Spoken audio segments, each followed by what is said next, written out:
कृपया ध्यान दीजिए, गाड़ी क्रमांक 12,259 सियालदा बीकानेर जंक्शन दुरंतो एक्सप्रेस कुछ ही समय में प्लेटफॉर्म क्रमांक 9 पर आ रही है। May I have your attention please. Train number 1225 Sealdah Bikaner junction Duronto express is arriving shortly on platform number 9. বাড়ি ফেরা প্রবাসীদের কানে খুব মধুর দুটি শব্দ। তবে আমাদের জন্য এবারের গল্পটা ছিল অনেকটাই অন্যরকম। আমরা আসলেতে এবার বাড়ি নয়, দেশে ফিরে এসেছিলাম এবং তার সাথে শুরু করতে যাচ্ছিলাম জীবনের আরেকটি নতুন অধ্যায়।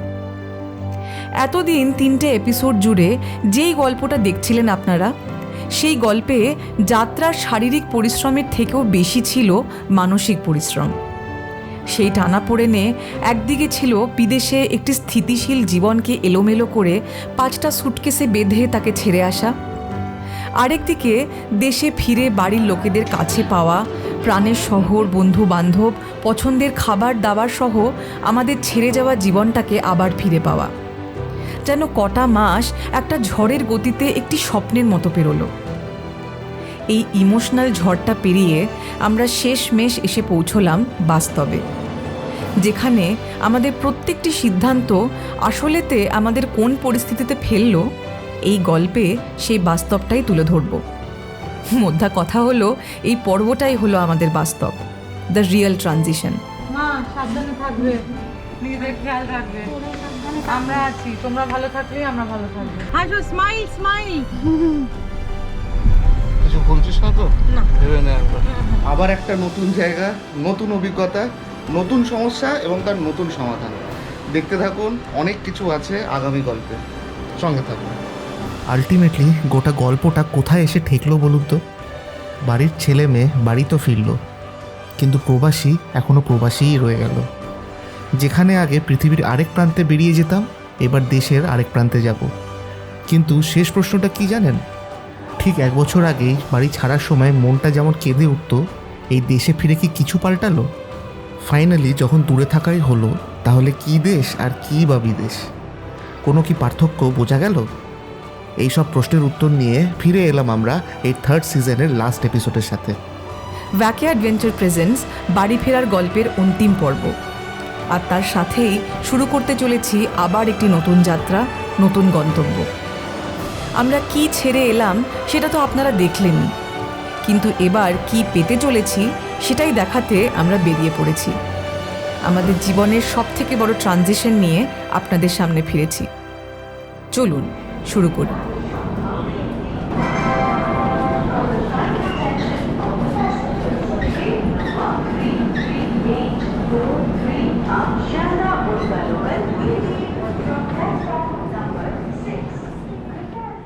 গল্পটা যখন শেষ পর্যায়ে এসেই পৌঁছেছে, আগের পর্বগুলো থেকে ঝালিয়ে নিই একটু তাহলে।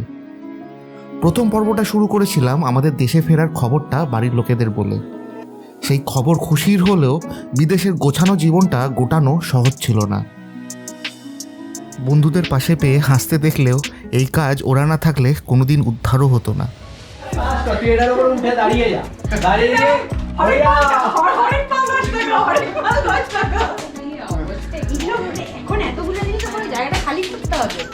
এটা হচ্ছে ব্রাহ্মণ ভোজনের মতো।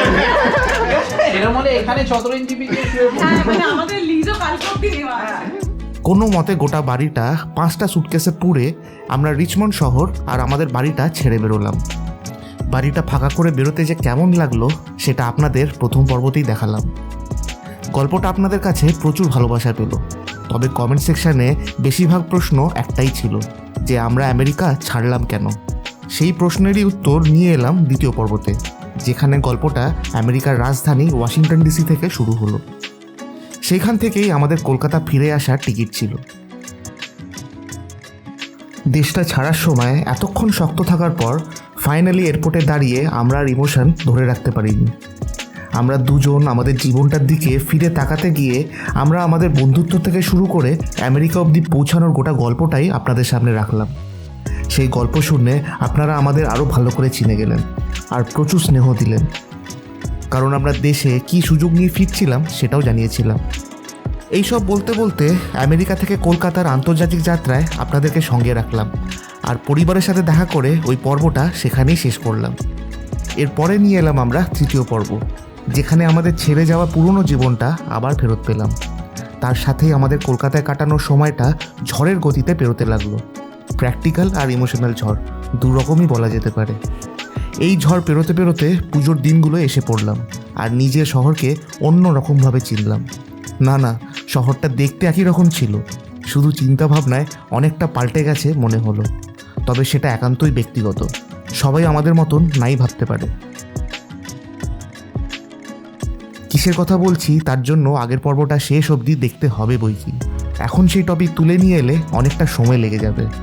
তা যাই হোক, পুজোর আমেজেই তৃতীয় পর্বটা শেষ হলো এবং শেষমেশ এসে পৌঁছলাম আমরা এই অন্তিম পর্বে। এবার যখন আমাদের বাড়ি ছেড়ে বেরোনোর সময়টা আবার হয়ে আসছিল, আমরা একরকম দোনামোনায় ছিলাম। একটি বিশাল বড় প্রশ্ন, সেটা কি এবার গল্পটা এগোতে গিয়ে বলবো।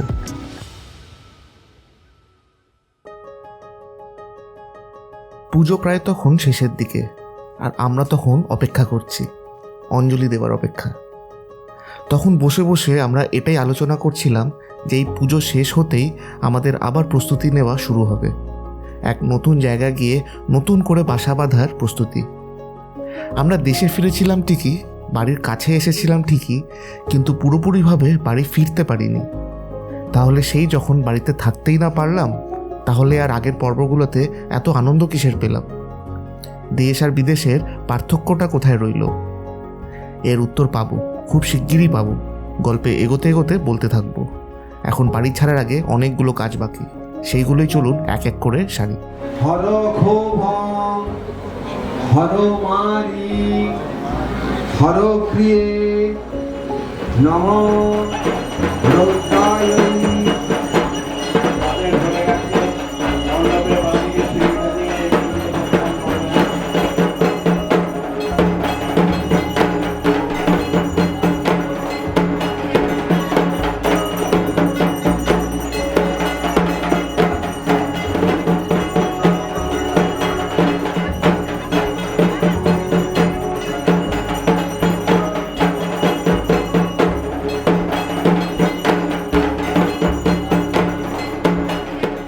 প্রথম যে কাজটা ছিল সেটা হলো প্যাকিং। প্রচুর কাজ, প্রচুর। আমি কাজ দেখে ওভারওয়েলড হয়ে গেছি। আর এখানেই ছিল দেশ বিদেশের প্রথম পার্থক্য। বিদেশ যাওয়ার সময় এক রকমের প্যাকিং করতাম, আর এখন আরেক রকমের প্যাকিং হবে। কাজটা অনেকটা সোজা মনে হচ্ছিল। এখানে সব কিছু মনে করে লিস্ট বানিয়ে এক এক করে সব আগে থেকে কেনার দরকার ছিল না, আর সেটাই মনে একটা শান্তি দিচ্ছিল। দেশেই যখন আছি, যা এখানে পাবো সেটা দেশের অন্য প্রান্তেও পেয়ে যাব। সামান্য 19-20 তফাৎ হতে পারে, কিন্তু তাতে অসুবিধার তেমন কিছু ব্যাপার নেই। বিদেশ যাওয়ার সময় একটা কিছু ভুললেই মাথায় হাত পড়ে যেত, আর পরের বছরের জন্য অপেক্ষা করতে হতো। উদাহরণ হিসেবে যেমন একটা সামান্য জিনিস, চা। আমরা প্রত্যেকবার বাড়ি এসে দার্জিলিং টি নিয়ে যেতাম, ওখানে গিয়ে স্টক করে রাখতাম, কারণ ওটা হাজার চাইলেও ওখানে পাওয়াই যেত না। এটা তো শুধু একটা উদাহরণ বললাম, এরকম আরও অনেক ক্ষেত্রে আমাদের চিন্তা সরে গেছিল। তার উপর ট্রেনে যাব বলে কম লাগেজ নেওয়ার চিন্তাটাও ছিল না। এখন ট্রেনেও লিমিট আছে ঠিকই, কিন্তু সেটাও প্লেনের মতন আর নয়, চাইলে স্যুটকেসও এক্সট্রা নেওয়া যায়। তাই কাজটাই যখন সোজা হয়ে দাঁড়ালো, প্যাকিংটা তাড়াতাড়ি করে সারি আর পরের কাজগুলোর দিকে চলুন যাই। এও কিন্তু প্রবাসী জীবনের এক পার্ট, বল। আমাদের মতো আরো অনেক হয়তো এরকম প্রবাসীরা আছেন যারা হয়তো দেশের ভেতরেই আছেন বা দেশের বাইরে আছেন, নিজের বাড়ি ঘর ছেড়ে। এইটা কিন্তু আমার মনে হয় একটা কমন সিনারিও সব প্রবাসীদের জন্য।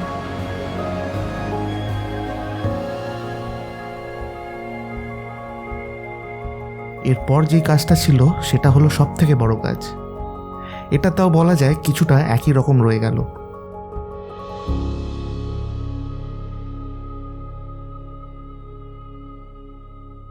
মনের মধ্যে যে দ্বিধার কথা এতক্ষণ ধরে বলতে চাইছিলাম আমরা, এইটাই ছিল সেই সময়টা যেখানে সব হিসেব গুলিয়ে যাচ্ছিল। সেই যদি বাড়িতে না থাকলাম, তাহলে দেশে ফিরে এসে কি আর করলাম? সেই যখন আমাদের বাড়ি আবার ছেড়ে বেরোতে হচ্ছিল, আমরা পৃথিবীর যে কোনো কোনায় থাকি না কেন, তাতে কি আর পার্থক্য রইল? আছে, বেশ ভালোই পার্থক্য আছে। আর কিছুক্ষণের মধ্যেই বুঝে যাবেন যখন আমাদেরকে পরবর্তী গন্তব্যের দিকে এগোতে দেখবেন। সাবধানে থাকবে, নিজেদের খেয়াল রাখবে। আমরা আছি, তোমরা ভালো থাকলেই আমরা ভালো থাকবো। এবার তো কোনো যাতায়াতে কোনো প্রবলেম নেই, কোনো ভিসা নেই, কোনো টাইম জোন চেঞ্জ নেই, জেট ল্যাগ নেই। আমি তো বোরলিন লাগিয়েছি, ওটা হয়েছে ঠিক আছে। এইভাবেই হাসি মুখে আর অল্প একটু ভারী মনে এগিয়ে গেলাম আমরা নেক্সট ট্রানজিশনের দিকে, দ্য রিয়েল ট্রানজিশন, আমাদের বাস্তব। টাটা। হাসো, স্মাইল স্মাইল।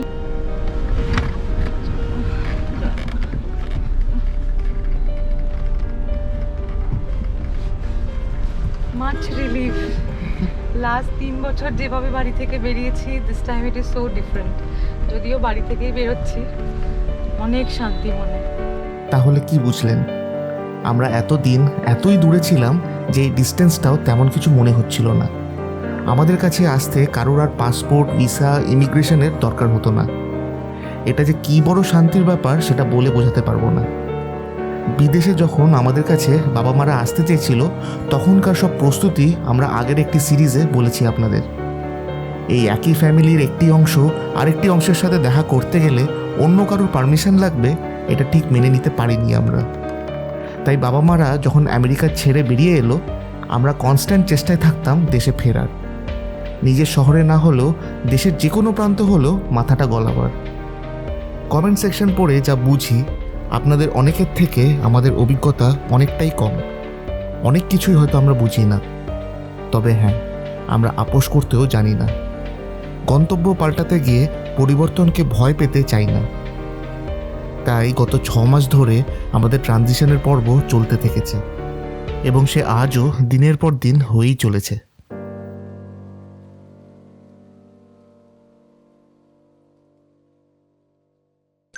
कृपया ध्यान दीजिए, गाड़ी क्रमांक 12,259 सियालदा बीकानेर जंक्शन दुरंतो एक्सप्रेस कुछ ही समय में प्लेटफॉर्म क्रमांक 9 पर आ रही है। May I have your attention please. Train number 1225 Sealdah Bikaner junction Duronto express is arriving shortly on platform number 9. 30 ঘন্টার ইন্টারন্যাশনাল প্লেন যাত্রাকে 20 ঘন্টার ডোমেস্টিক ট্রেন যাত্রায় কমিয়ে ফেলেছিলাম। 18,000 কিলোমিটারের দূরত্বকে 1700 কিলোমিটারের দূরত্বতে নামিয়ে এনেছিলাম। কিন্তু এতে শুধু কি প্লেন আর ট্রেনের পার্থক্যটুকুনি রইল? প্রবাসী যখন প্রবাসীই থাকলো, তাহলে এই যাত্রার মধ্যে নতুন করে আর কি কি পাল্টালো চলুন দেখি।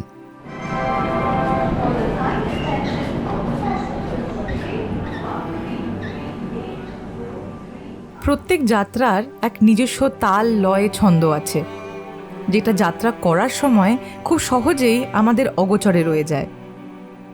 কিন্তু সেই যাত্রার গল্প যখন ফিরে দেখি, ধরা দেয় এমন কিছু বৈশিষ্ট্য যা নতুন করে সেই যাত্রাটাকে স্থায়ী করে দেয় আমাদের স্মৃতিতে। প্রায় 4 বছর পর শিয়ালদা স্টেশন থেকে দূরপাল্লার ট্রেনে চাপার সুযোগ হলো আমাদের। আর শুরুতেই যে অনুভূতিটা সবচেয়ে বেশি ছিল, সেটা হলো মন খারাপের দিস্তাটা এবার অনেকটা কম, মন ছিল অনেকটা হালকা। পাশাপাশি একটা অদ্ভুত জিনিস খেয়াল করলাম। গত কিছু বছর প্লেনে চেপে দেশ বিদেশ করেছি ঠিকই, কিন্তু ট্রেনে করে কোথাও যাওয়ার একটা অদ্ভুত রোমাঞ্চ আছে। কে জানে, হয়তো ছোটবেলার কোনো আটকে থাকা স্মৃতি থেকেই এই ভালো লাগাটার জন্ম।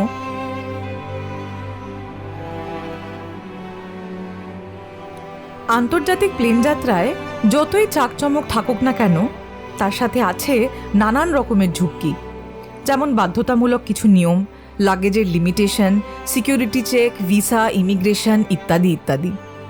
আরেকদিকে যতই ট্রেন যাত্রায় ভিড় ভাট্টা গণ্ডগোল থাকুক না কেন, এখানে আছে অনেকটা শান্তি ও সোজা সাপটা হিসেব। যাত্রা সংক্রান্ত মাথা ব্যথা অনেকটা কম। লম্বা জার্নির ক্ষেত্রে ট্রেনের কোনো বিকল্পই নেই। হাত পা ছড়িয়ে দিব্যি শুয়ে বসে আরাম করে যাওয়া যায়।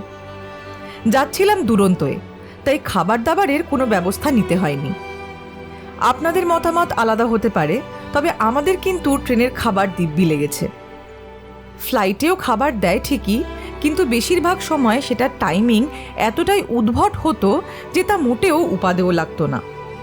একবার ভেবে দেখুন, যদি ভোর 4:30 সময় আপনাকে ঘুম থেকে তুলে কেউ বিরিয়ানি খেতে দেয় তাহলে কেমন লাগে।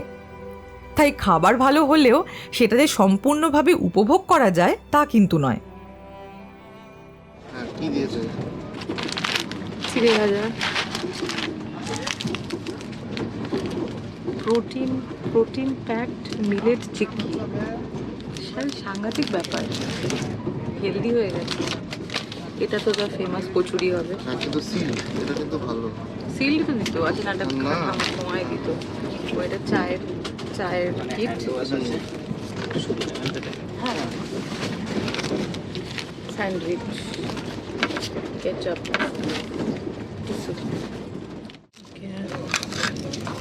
this is rice, jeera rice. মিঠা দহি, আলু ফুলকপি, আলু আর মটরশুঁটি আর দই।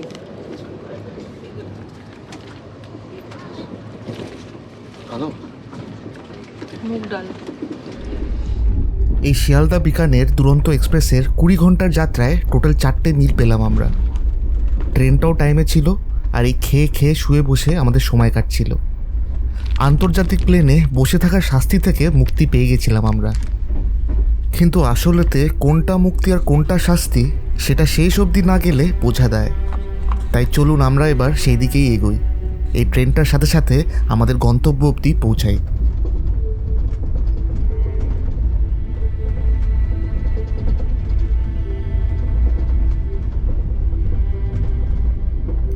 এভাবেই ট্রেন স্টেশনের পর স্টেশনকে পিছনে ফেলে এগোতে থাকে, এক শহর থেকে আরেক শহর, এক রাজ্য থেকে আরেক রাজ্যে।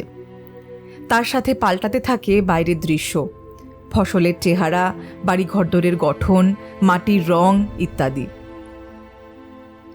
স্মৃতির কোণায় তখনও উকি দিচ্ছে আমাদের ছেড়ে আসা জীবনের ছবি, মাথা উঁচু করে দাঁড়িয়ে থাকা সব অট্টালিকাদের সারি।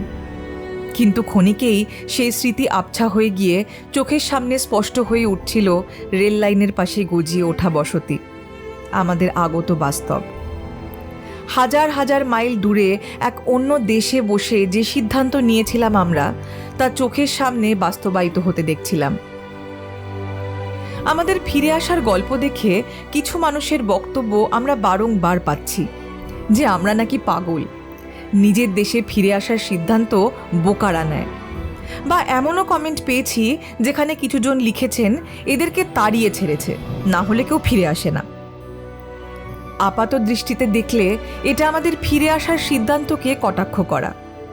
কিন্তু এই ভাবনা চিন্তার সূত্রপাত কোথায়? কেন এই সিদ্ধান্ত স্বাভাবিক নয়? যেই ছেলেমেয়েরা বাড়ি ছেড়ে বেরোয়, কেন তাদের ফিরে আসাটা অপ্রত্যাশিত? আমরা নিজেরা দেশের এমন পরিস্থিতি করে ছেড়েছি যে দেশ থেকে বেরিয়ে যাওয়াটাই স্বাভাবিক মনে করছি। নিজের বাড়িকে কেমন তৈরি করেছি যে বিদেশে থাকাটাই সঠিক সিদ্ধান্ত ভাবছি। কিন্তু মজার ব্যাপারটা কি জানেন? এখনও বহু মানুষ আছেন যাদের কাছে বাড়ি ফিরে আসাটা কঠিন হলেও স্বাভাবিক এক সিদ্ধান্ত। যদি কিছু বছরের অভিজ্ঞতার সাথে, প্রত্যয়ের সাথে, প্রত্যাশার সাথে নিজের দেশে ফিরে আসা পাগলামো হয়, তাহলে সত্যিই আমরা পাগল। এবং এই পাগলামিতে আমরা একা নই। অনেকের মধ্যে এখনও সেই আশার আলো বেঁচে আছে, অনেকে সেদিকেই এগোতে চাইছে। ভিডিওর কমেন্ট সেকশনে নিজেদের ব্যক্তিগত ধ্যান ধারণার সাথে তুলনা করে যা ইচ্ছে লিখে দেওয়াই যায়। নিজেরা যেটা ভাবছি সেটা সবার ক্ষেত্রে স্বাভাবিক বলে ভেবে নেওয়াই যায়। কিন্তু আসলেতে যার যেমন পরিস্থিতি, যার যেমন মানসিকতা, সে তেমনই পথ বেছে নেয়। আমাদের কাছে কি ছিল সেটা আপনারা এতদিন ধরে দেখেছেন, কিন্তু কোন দিকে এগোচ্ছি সেটা সাক্ষীও আপনাদেরকেই রাখছি। আমরা দুটো মানুষ একরকম থাকার চেষ্টা করলেও তুলনামূলকভাবে আমাদের আশপাশটা আর আগের মতন নেই।